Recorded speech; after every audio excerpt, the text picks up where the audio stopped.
کتونکو د ارشد شریف ناګهاني مرګ یو شمېر سوالونه راپورته کړي دي. چا چې خوم هغه کته هغه یې پالو کو نو دنګ پاتې شوي دي، حیران شوي دي. ارشد شریف ایروای سره نماینده و، یو سینیر جرنالیست و او د پاکستان تحریک انصاف چیرمن عمران خان صاحب یې بار بار په تقریرونو کې نوم هم اخیستی و. خو 10 کاله مخکې د هغه موږ تاریخ وګورو نو هغه په وزیرستان کې دغه شان په سوات اپریشن کې په دغه ځایونو کې په سمندر کې صح رپورټینګ یې کړی. خو بیا چې کله د پی ټی آی د حکومت و نو دغه کې چې کوم د پی ټی آی نظریې ولنو نو د هغوی په نظر کې متنازع پاتې شو، یعنی خلکو ورته د پی ټی آی صحافي ویل.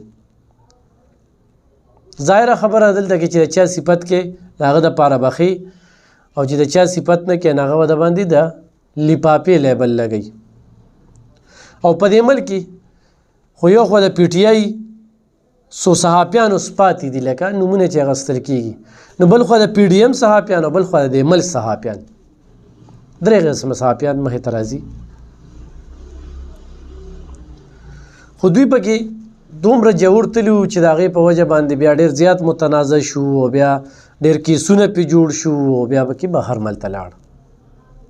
او په بهر ملک کې چې کوم دی نو د ګولۍ ښکار شو، حادثې ښکار شو، ناګهاني خبر راغی، موږ یې هم حیران کړو. تکړه صحافي و، پوست جبې و، د هغه پروګرام او په ډېر ښه انداز کې هغه به سوال چې به څنګه کوو. ارشد شریف پلار په نیوي کې او په 2010 کې هغه د زړه د دورې په وجه باندې دې دنیا نه رخصت شو. رور یې ډاکټر و، هغه ترهګری ښکار شو. دا دواړه جنازې چې کوم دي هغه په خپلو اوږو باندې اوچتې کړي دي. د ارشد شریف 5 بچي دي، 4 یې زامن یو یې لور. څونه پورې اطلاعات چې مونږ را یوځای کړي دي. یو زوی په بهر ملک سبق وایي. ابتدایي اطلاعات دا راځي چې په کینیا کې یو ناکهبندي شوی و، ناکهبندۍ دوران کې دی روان و، هغوی چې ډزې کړي دي نو دی هم پکې لګېدلی. بل اطلاع دا راځي چې یاره دغه ځای کې ډرګ مافیا ته ناکهبندي شوې وه، هغوی سره په مقابله کې چې کوم دی نو ارشد شریف هم خو د دغه ګولو ښکار شوی دی. لومړنۍ اطلاع دا وه چې د ګاډي د حادثې ښکار شو. مختلف خبرې مختلف زاویو سره کیږي، خو متنازع خبرې یا په ادارو باندې خبرې یا د حکومت باندې چې خبرې کیږي د هغې یو وجه دغه ده چې ارشد شریف په دغه حکومت کې بهر تلو او په دغه حکومت کې پې پایارې خو هم شوې وې او د هغه صحافت چې کوم دی نو یک طرفه یعنی د یوې پارټۍ یادېده یاد کړی یو.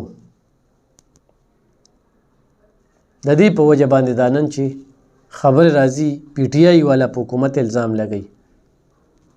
خو دا ټولې خبرې قبل از وخت دي تر څو چې